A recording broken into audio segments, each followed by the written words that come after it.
pero digamos, sí es una parte relevante porque es el capítulo del espíritu, o sea, el capítulo 6 ya, que se llama ya propiamente espíritu, y esto lo que implica es que justamente, por decirlo así, hemos superado como el punto de vista de la pura conciencia, ¿no? O la conciencia, para decirlo mejor en otras palabras, la conciencia se ha elevado al punto de vista del nosotros, si lo queremos ver así.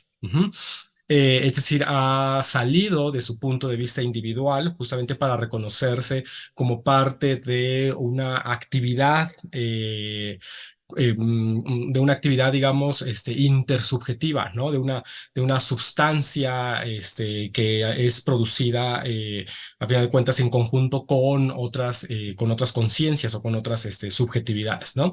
De algún modo, esta idea ya estaba adelantada, de hecho, desde el capítulo de la autoconciencia, o sea, al final, casi al final, ¿no?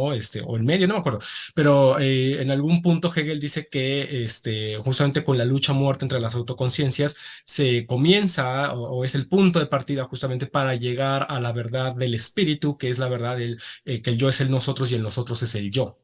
Pero esa verdad es alcanzada hasta ahora, ¿no? Es decir, tuvimos que pasar como toda la aventura del capítulo de la razón, ¿no? Para poder llegar ya a esa verdad, ¿no? Para que esa certeza, digamos, se elevara ya a una verdad. En ese sentido, entonces, Hegel va a definir espíritu, pues como, tengan en cuenta que el capítulo anterior fue el de la razón. Entonces, espérenme, es que intento compartir, no me deja. Ahí está. Tengan en cuenta que el capítulo anterior es el de la razón. Entonces, Hegel va a definir espíritu en este sentido como la razón consciente de sí misma. Ajá. La razón consciente de sí misma en cuanto que es su mundo, ¿no? Es decir, eso que habíamos visto en el capítulo anterior con la razón, que también fue muy extenso, ¿no? Cómo la razón, trata de configurar su propio mundo, ¿no? O trata de verse reflejada ella misma en la materialidad del mundo. Bueno, esa, digamos, esa verdad de la cual solamente se tenía certeza, finalmente alcanza aquí, pues, una superioridad, ¿no? Finalmente se realiza, pues, digamos así, ¿no? El espíritu entonces es la razón consciente de sí misma, dice Hegel, en cuanto que es su mundo y es consciente de su mundo. Entonces, insisto, hemos superado el punto de vista de la conciencia individual. Si ustedes se acuerdan, justamente todos los apartados anteriores que estuvimos viendo las sesiones pasadas, tenían que ver con el punto de vista individual de la conciencia, ¿no? O sea, incluso hablaba ahí uno de esos apartados, ¿no? La realización de la conciencia individual como tal, ¿no? O sea, entonces estábamos nosotros en el punto de vista individual, que concretamente es el punto de vista que caracteriza a la modernidad, ¿no? O sea, y en ese sentido ya nos había adelantado Hegel también esta idea de eticidad, o sea, esa idea de eticidad que justamente tiene que ver con un mundo moral que, está más allá o que supera el punto de vista meramente individual, ¿no? Y ya había, en ese sentido, ya, si ustedes recuerdan, había hecho ya referencia a los griegos, justamente, ¿no? Como ese mundo idealizado de la eticidad armónica, ¿no? En donde el pueblo vive en armonía, ¿no? Unos con otros y se reconocen en las leyes del Estado, etcétera, ¿no? Es la polis griega, pues. Les decía, si ustedes recuerdan, esto ya lo habíamos, o sea, ya había aparecido ya en algún momento. A ver, déjenme ver si, nada más para recordarles como un poco, o sea, justamente láminas atrás, por ahí habíamos visto, ¿no? O sea, antes estas figuras, ¿no? De la conciencia, este, la conciencia moral, ¿no? El placer, la conciencia virtuosa y todo eso, justamente como introducción a estas figuras, Hegel ya nos había adelantado esta idea de la eticidad. Ay, no sé qué le pasa a mi computadora. Y aquí había aparecido, ¿no? O sea, en la parte de la introducción, si ustedes lo ven, o sea, que justamente aquí había hecho Hegel referencia a la idea de la eticidad, griega, contrapuesta, pues, como a ese individualismo moderno que iba a analizar, ¿no? Que se pone a analizar en esas tres figuras, ¿no? Del placer y la necesidad, la ley del corazón, y la virtud, ¿no? Es interesante en este sentido porque vamos a ver ese contraste entonces entre ese análisis anterior que ha hecho de la conciencia individual, pero que parece que está más enfocada entonces a la modernidad, y ahora que entramos al espíritu propiamente, entonces ahora sí volvemos a los antiguos griegos, ¿no? Es como que damos unos pasos atrás en la historia. Si ustedes se dan cuenta, es una cosa muy interesante de de la fenomenología. Eh, o sea, estamos haciendo un recorrido, ¿no? Es como una aventura, la aventura del espíritu, pero ese recorrido nunca, si ustedes se dan cuenta, nunca es estrictamente progresivo y continuo, ¿no? O sea, siempre hay muchos regresos, ¿no? Y luego volvemos hacia adelante y regresamos otra vez hacia atrás en la historia, ¿no? En fin. Concretamente, es un poco lo que decía Carlos, esto es cierto que a partir de este capítulo las figuras históricas empiezan a ser más obvias, ¿no?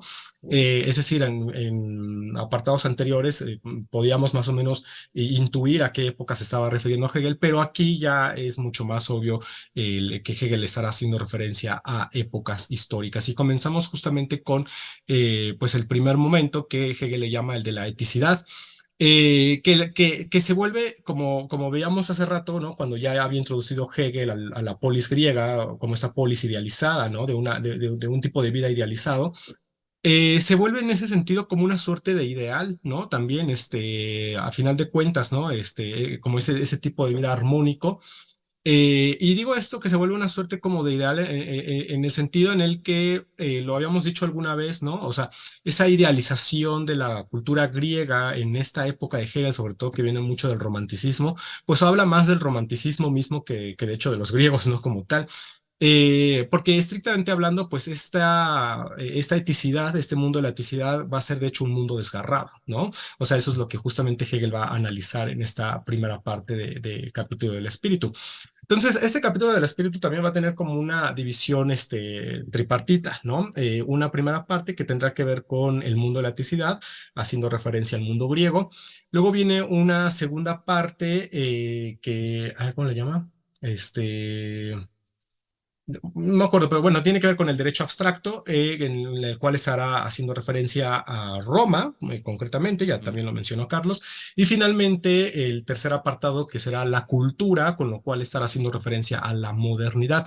mm, Y es interesante en ese sentido porque es como si Hegel quisiera rastrear en la historia de dónde viene, por decirlo así, de dónde viene pues ese individualismo que caracteriza la modernidad, que ya lo analizó anteriormente en las figuras anteriores, y que luego, pues, de algún modo, lo analizará otra vez, pero ahora desde otro punto de vista también, ¿no? Un punto de vista más, digamos, más histórico, ¿no? A partir de hechos históricos, como dijo Carlos, la Revolución Francesa, etcétera, ¿no?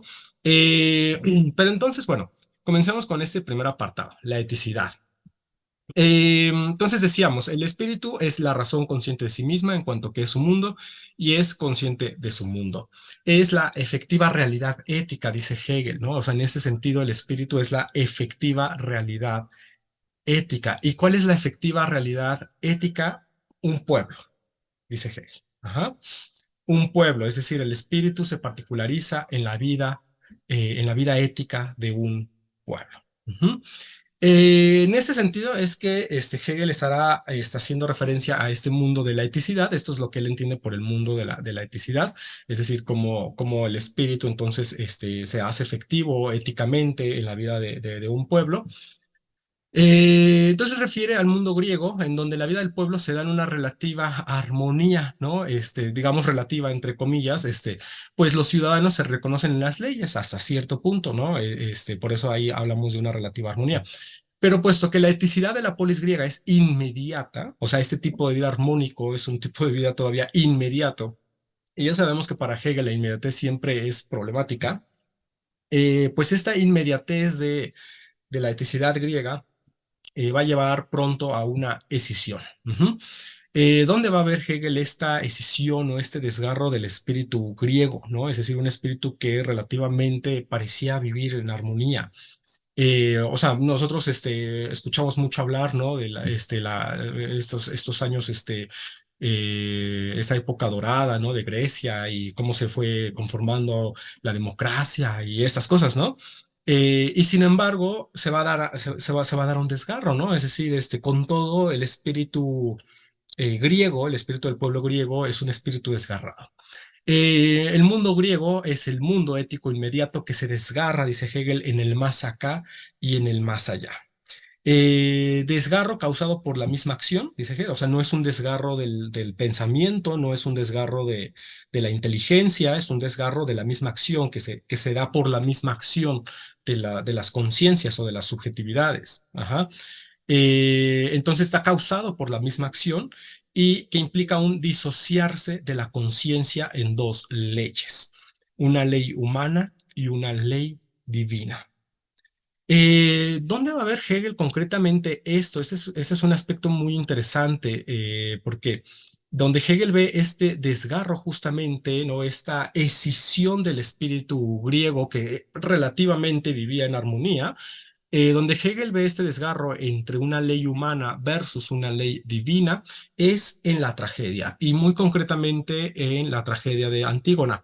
Eh, Va a referir a otras, también en algún punto refiere también a la tragedia de Edipo Rey, porque pues hay que tener en cuenta que de algún modo, si ustedes más o menos se saben ahí las historias, pues sabrán que de algún modo la tragedia de Antígona tiene que ver con la tragedia de Edipo, porque Edipo era su padre, ¿no? Entonces, de algún modo, esa maldición que había caído sobre Edipo caía también sobre sus hijos, ¿no? Entonces, en ese sentido, pues la tragedia de Antígona es como parte, digamos, como una consecuencia, pues, de la misma tragedia de Edipo, ¿no? Hay sus diferencias, por supuesto, de hecho Hegel llega a hacer referencia a algunas de esas diferencias, ahorita comentaremos un poquito, ¿no?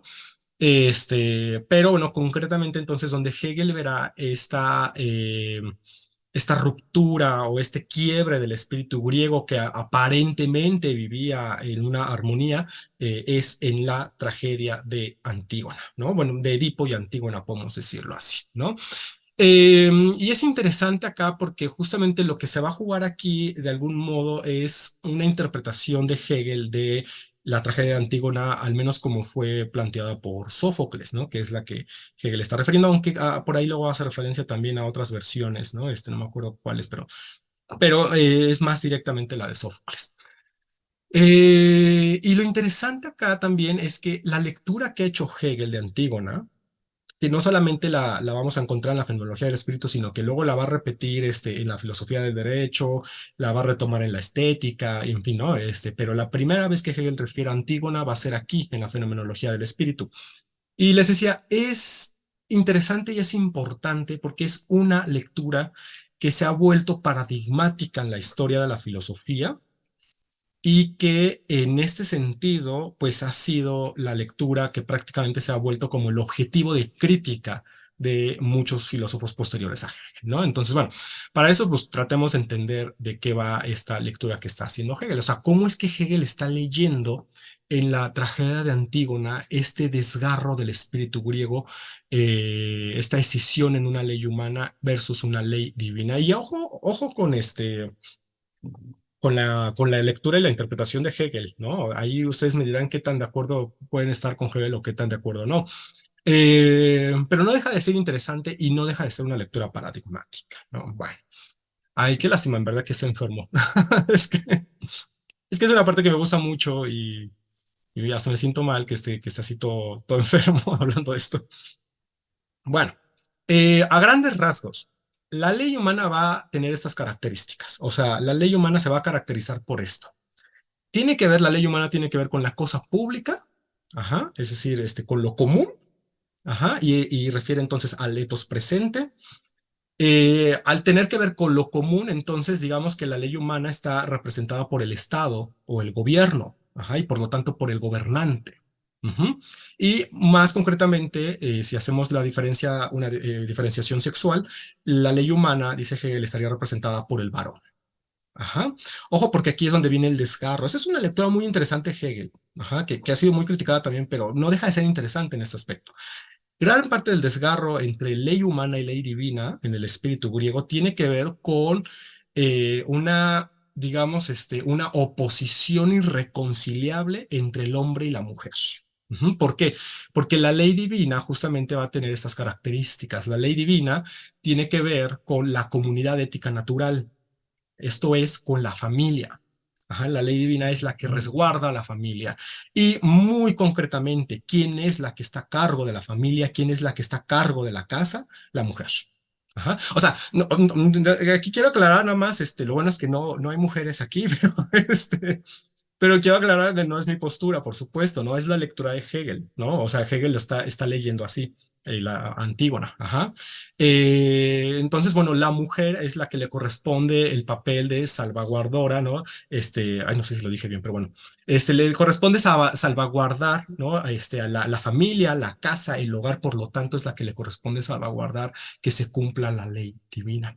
El asunto es entonces cuando estas dos leyes, la ley humana y la ley divina, no coinciden. Ajá, cuando no coinciden, entonces entran en conflicto, entra en conflicto entonces el Estado o el gobierno con la familia, entra en conflicto el varón con la mujer. Ajá, y esto es lo que, bueno, en las lecturas que se han hecho de Antígona, pues esto es lo que se dirá que es la grandeza de Antígona, ¿no? O sea, es la mujer que, claro, para el espíritu griego, porque esto es parte, por supuesto, del espíritu griego, o sea, tampoco es que Hegel está haciendo una lectura descabellada, ¿no? O sea, a la mujer le correspondía el lugar del hogar en la antigua Grecia, ¿no? Entonces, ¿qué representa Antígona en este sentido justamente? Pues es esta mujer que sale de la esfera de la familia para hacer un reclamo, ¿no? Es decir, vuelve su voz un instrumento político. Entonces, y es una mujer, o sea, piensen lo fuerte que era eso para los griegos, que una mujer se atreviera a salir de la esfera de lo privado, ajá, para reclamar algo, para reclamar un derecho, ¿no? Entonces, bueno, no sé si ustedes se sepan la tragedia de Antígona, a grandes rasgos. ¿Tienen todos alguna idea? Porque luego igual yo lo puedo estar hablando como si todos supieran y a lo mejor no todos han leído Antígona. ¿Todos han leído Antígona? O sea, ¿todos tienen una idea? ¿Sí me entenderían, pues, a qué me estoy refiriendo? Sí, así es. No me acuerdo si es Esquilo, pero sí, sí. No, o no me acuerdo si es la de Esquilo o la de Eurípides. Sí, tengo a los tres trágicos, Sófocles, pero los Sófocles. confundo. Sí, sí, sí, sí. Sí, pero sí, tengo ahí los libros de los tres trágicos, sí me acuerdo. Ok, vale, bueno, creo que alguna idea hay. Para decir a grandes rasgos, ¿no? Porque igual dicen que no se acuerdan muy bien y todo. Para recordarles nada más a grandes rasgos, ¿qué es lo que sucede? Antígona, y tres hermanos, una hermana mujer, y dos hermanos hombres, todos ellos eran hijos de Edipo. Entonces piensen, por eso les decía, tengan en cuenta de antemano ya ese parentesco porque de algún modo heredan la maldición de Edipo, ¿no? Entonces acuérdense que Edipo es pues este personaje que se saca los ojos después de descubrir que mató a su papá, ¿no? Y que además se casó y fornicó con la mamá, ¿no? Entonces de ahí viene la maldición, entonces pues producto de esa maldición son los hijos de Edipo, entre ellos pues Antígona. A grandes rasgos, los dos hijos, varones de Edipo, después de la tragedia de Edipo, justamente en donde, bueno, se sacan los ojos y luego hay otra tragedia de Sófocles, que es Edipo en Colono, donde justamente Edipo se destierra, ¿no? De Tebas, creo que es, ¿no? Es Tebas y se va a Colono. Entonces, para morir ahí en Colono, ¿no? Ya ciego. Entonces, hay muchas pinturas también donde se ve Edipo. A ver si ahorita les enseño alguna, por ahí yo debo tener alguna. Hay muchas pinturas donde se ve este Edipo acompañado por Antígona, ¿no? Porque es Antígona justamente la que acompaña a su papá a ese destierro, ¿no? Autodestierro además, ¿no? Porque él solito se destierra, y lo acompaña a Colono para que pueda morir ahí, pueda fallecer. Cuando Edipo está en Colono y antes de morir, él se entera, porque creo que los dos hijos varones van a buscarlo, los dos hijos varones pues entran en conflicto porque entonces empiezan a pelearse por quién de los dos va a heredar el trono, porque piensa que Edipo era el rey. Ajá, entonces como él ya se destierra y va a morir, entonces los dos hijos empiezan a pelearse por quién va a heredar el trono. Ajá. Ay, ¿quiénes son los hijos? ¿Te acuerdas, Carlos? Los nombres. Polinice, Polínices. Polinices, Ajá. y el otro no. Polínices, sí, uno es Polínices y el otro no me acuerdo. Bueno, los dos entran en conflicto y los dos van a buscar al papá Colono para que les dé como, digamos, como la bendición, ¿no? Porque van a enfrentar al otro, o sea, uno va a enfrentar al otro. Entonces, Edipo entra en cólera, o sea, Edipo dice, o sea, ¿cómo yo en mi lecho de muerte, después de la tragedia que he sufrido, mis dos hijos varones, por lo único que se preocupan es por quién va a heredar el trono y los maldice? O Ujú, sea, dice, ujú, la maldición es que se van a matar entre ujú. ellos, ¿no? Y así va a suceder, de hecho, o sea, se van a matar entre ellos, ¿no? Perdón, Carlos, ¿ibas a decir algo? No, ya está ahí el nombre. A ver, Ah, Eteocles, ok. Eteocles solamente. Ajá, Eteocles y Polinices, ¿no? Bueno, entonces efectivamente la maldición de Edipo se va a cumplir. A mí siempre me parece interesante esa tragedia también, ¿no? De Edipo en Colono, porque contrasta el modo de ser de las hijas con el de los hijos, ¿no? O sea, los hijos están preocupados por quién va a heredar el trono, ¿no? O sea, quién es el bueno, y la hija lo único que le preocupa es acompañar a su padre las últimas horas de su vida, ¿no? Entonces, ahí también se ven esos contrastes como entre el varón y la mujer, por ejemplo, ¿no? Son cosas interesantes, pero bueno. Eh, entonces, bueno, la maldición se cumple, entran en batalla. Polínices, es quien va a retar, a Eteocles, ¿no? Se hace de un ejército, de personas que no son de Tebas, entonces quiere entrar a Tebas para reclamar lo que él cree que es suyo, pero como llega con un ejército, pues extranjero, cuando muere a manos del hermano de Teocles, que Teocles también va a morir, ¿no? Cuando mueren los dos, a quien toman como traidor pues de la polis es a Polinices. Bueno, asciende al reino, creo que un tío de Antígona, Creonte, creo que era su tío, entonces, muertos los hijos de Edipo, entonces el que toma el lugar es un tío de Antígona, Creonte, y Creonte decide que, dado que Polínices fue un traidor a la polis, su cuerpo no puede ser enterrado, ¿no? O sea, a diferencia de Teocles, que dice a Teocles entiérralo con todos los honores, a Polínices, por favor, me echan su cadáver, ¿no? Fuera de la ciudad y lo avientan a los perros y a las aves y a todas las bestias por ahí, ¿no? Bueno. Entonces vean ahí porque ahí es donde se ve ese conflicto, ¿no? O sea, justamente o sea, ya propiamente la tragedia de Antígona lo que va a representar es el conflicto en el que van a entrar, por un lado, Creonte, que va a ser el quien represente entonces, creo que por aquí anda, ¿no? Va a ser quien represente entonces eh, a la polis, la ley de los hombres, ajá, la ley humana, y Antígona, que pues va a ser la representante de la ley de los dioses de la familia. ¿Por qué? Porque pues Antígona lo que va a creer, o sea, ella va a estar enterada pues de esta, digamos, de esta orden que ha dado Creonte, no entierren a Polinices. Pero pregunta, o sea, si ustedes tienen hermanos o hermanas y alguien les dice, un gobernador por cualquier cosa, les dice, no puedes enterrar, no se puede enterrar el cuerpo de esta persona, ¿ustedes no enterrarían el cuerpo de esa persona? O sea, siendo que es una persona es familiar, es una persona amada, es una persona, ¿no? Entonces, pues Antígona dice, es que, a ver, es que yo tengo que cumplir una ley que no es la ley de los hombres. Ajá, es una ley mucho más antigua. Es una ley que no sabemos de dónde viene. Hay un fragmento donde tal cual dice Antígona. Ajá, es una ley que no sabemos de dónde viene y que me obliga a enterrar a mis muertos. Ujú. Entonces, todo esto es lo que está analizando Hegel. O sea, si ustedes leen toda esta parte, van a hacer justamente, y han leído Antígona, y pueden hacer hasta el ejercicio. Lean Antígona antes de, si no han leído bien esta parte, lean Antígona antes y lean esta parte y van a ser sensibles justamente a lo que está diciendo Hegel, ¿no? En este sentido. Eh, entonces, ¿qué es lo que sucede?